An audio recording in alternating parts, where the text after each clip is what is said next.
Hello বন্ধুরা, নমস্কার। আরজু কিচেনের পক্ষ থেকে বলছি আজকের রেসিপি শাহি পনির। শাহি পনিরের জন্য আমরা কড়াইটাকে বসিয়ে দিয়েছি ওভেনে বসিয়ে বাটার দিয়ে দিয়েছি। দিয়ে এবার আমরা এই পনিরগুলোকে এভাবে টুকরো করে পাওয়া যায়, আবার এখানে এনেও টুকরো করে পিস করে নেওয়া যায়, সেটাকে দিয়ে কড়াইতে দিয়ে দিয়েছি। হালকা ফ্রাই করে নেওয়ার পর এবার পনিরগুলোকে আমরা তুলে নিচ্ছি একটা বলে।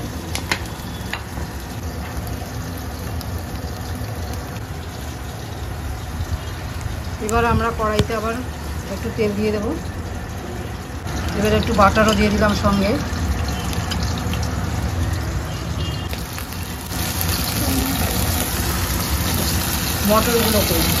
মটরশুঁটিগুলোকে গ্রিন মটরশুঁটি এগুলোকে দিয়ে দিয়েছি। এগুলোকে একটু হালকা ফ্রাই করে নেব।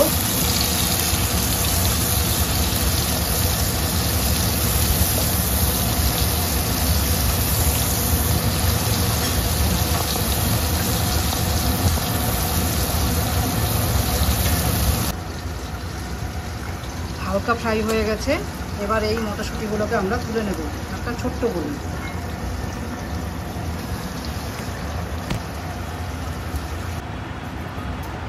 এবার আমরা তেলের মধ্যে ওই তেলেই তেজপাতা, গরম মশলা, গোটা শুকনো লঙ্কা এগুলো সব পরপর দিয়ে দেব।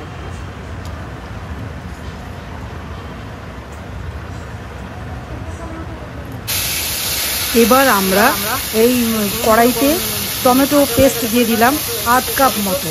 এটাকে দিয়ে ভালো করে কষিয়ে নিতে হবে এবং আস্তে আস্তে আগুনটাকে কমিয়ে দিতে হবে এর জন্য, যাতে পুড়ে না যায়।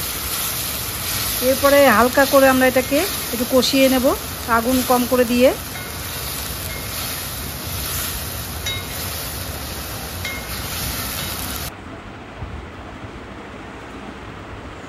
এরপরে আমরা প্রয়োজন মতো নুন দেব, সল্ট টু টেস্ট দিয়ে দিলাম।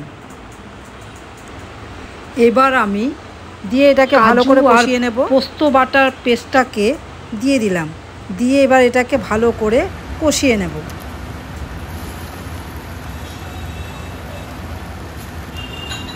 আমাদের এই মশলাটা কষিয়ে দিয়েছে, ভালো করে কষানো হয়ে গেছে। এবার আমরা অল্প একটু জল দিয়ে দিয়েছি।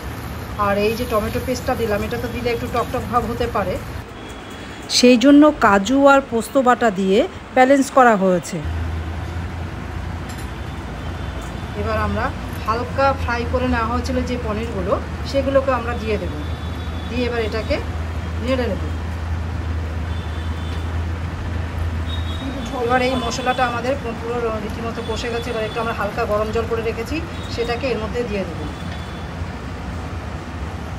দিয়ে ভালো করে একটু নেড়ে চেড়ে দেবো। এখান থেকে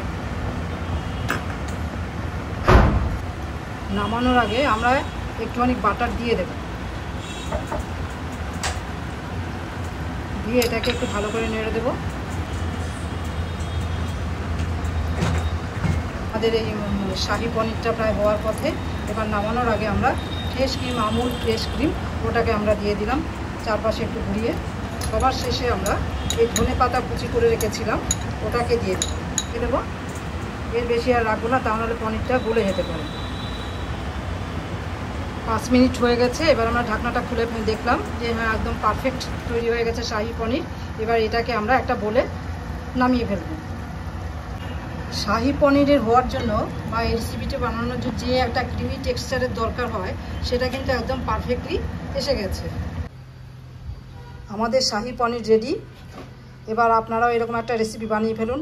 এই শাহি পনিরের সাথে আপনি গরম ভাত দিয়ে বলুন, লুচি বলুন, বা পরোটা বলুন, বা গরম গরম রুটি, যে কোনো কিছুর সাথেই এই শাহি পনির দিয়ে এই আইটেমের সাথে জুড়ি মেলা ভার। এত টেস্টি এবং হেলদি, বাচ্চা থেকে বুড়ো সবাই খেতে পারে। তো আপনারা এই রেসিপিটা যেরকমভাবে দেখানো হচ্ছে এরকমভাবে বানিয়ে ফেলুন ঝটপট, এবং আমাদের সাথেও শেয়ার করুন। কেমন হয়েছে কমেন্ট পাস করবেন, তাহলে আমি খুব খুশি হব। এর সাথে একটা লাইক অ্যান্ড সাবস্ক্রাইব করবেন। Thank you.